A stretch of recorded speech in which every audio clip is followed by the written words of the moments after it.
Bonjour, je suis le docteur Benaïm et aujourd'hui on organise une journée grand public pour la présentation de la chirurgie robotique à Gustave Roussy. Venez avec moi, je vais vous montrer en quoi ça consiste.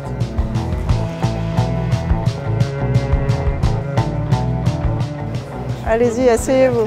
Vous mettez le pouce et l'index là.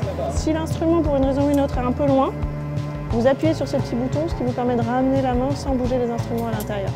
Mettez votre tête, sinon ça ne marche pas. Alors la chirurgie robotique, ça existe depuis les années 80. Les premiers robots, ils étaient plutôt dédiés à l'arthroscopie, la chirurgie du genou et la chirurgie du crâne. En tout cas, c'est pour ça qu'ils avaient été fabriqués en médecine. À Gustave Roussy, on a la chance d'avoir le robot XI depuis 2015, donc c'est la dernière version. Et on était les premiers en Europe à avoir cette version avec les fameux 4 bras qui permettent de réaliser un très grand nombre d'interventions chirurgicales. Les hommes, ils sont tout étroits, le bassin. Et donc quand les tumeurs sont très basses dans le pelvis, en fonction de l'anatomie, c'est assez difficile d'accès et la visibilité n'est pas bonne du tout. Et donc là, vraiment, ça rend la chirurgie beaucoup plus facile et beaucoup plus précise.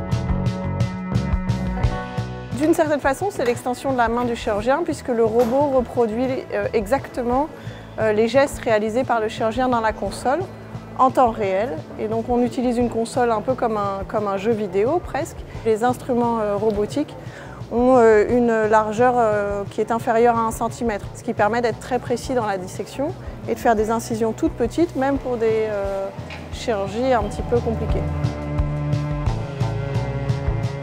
Alors ce qui fait le plus mal dans une chirurgie, paradoxalement, ce n'est pas l'opération à l'intérieur, c'est la paroi abdominale. Et donc plus les incisions sont petites, au-delà de l'aspect esthétique, moins les patients ont mal au réveil. On a moins d'agressivité chirurgicale intra-abdominale et donc les patients reprennent beaucoup plus vite leur transit. Après des chirurgies robotiques, on peut boire, manger le soir même de l'opération et on sort le jour même, le lendemain ou en quelques jours. Dans la plupart des cas, la récupération est extrêmement rapide. Par ailleurs, il commence à être démontré qu'il y a moins de complications chirurgicales en chirurgie robotique parce que les gestes étant plus précis, il y a moins de saignements, il y a moins de plaies et donc ça a de nombreux avantages quelles que soient les spécialités.